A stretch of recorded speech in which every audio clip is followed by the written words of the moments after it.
RCB fan शायद मेरे ऊपर गुस्सा होंगे क्योंकि ये जो बात मैं बोलना चाह रहा हूँ तो आरसीबी के लिए, तो आरसीबी फैन को शायद ये बात पता नहीं है कि आरसीबी ये जो मैच जीतने के बाद आरसीबी के अनर, बीसीसीआई तीनों लोगों को बहुत बड़ा घाटा हुआ है।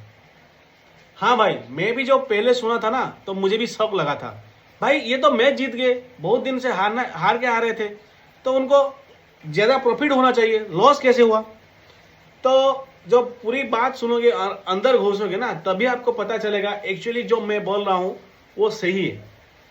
तो हुआ क्या कि मेरे भाई, आरसीबी के जो फैन फॉलोइंग है वो दो ही चीज़ों पे टिकी हुई थी। एक तो है विराट कोहली और सेकेंडली है आरसीबी की लूजिंग स्पिरिट, जो कि वो 17 सालों से हार के आ रहा था।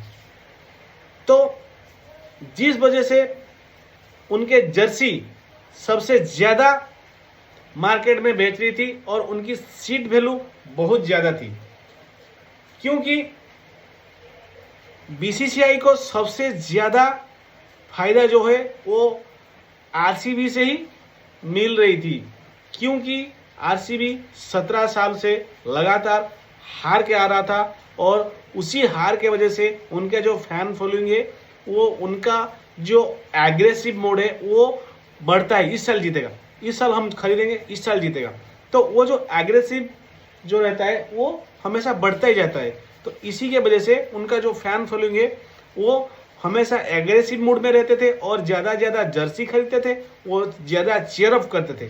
पर इस साल जब आरसीबी मैच जीत गई तो क्या हुआ, उनके जो फैन फॉलोइंग थे वो सेटिस्फाई हो गए, समझ रहे हो ना, वो सेटिस्फाई हो गए।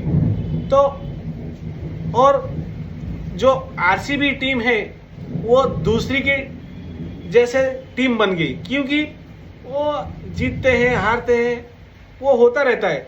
तो आरसीबी जो एक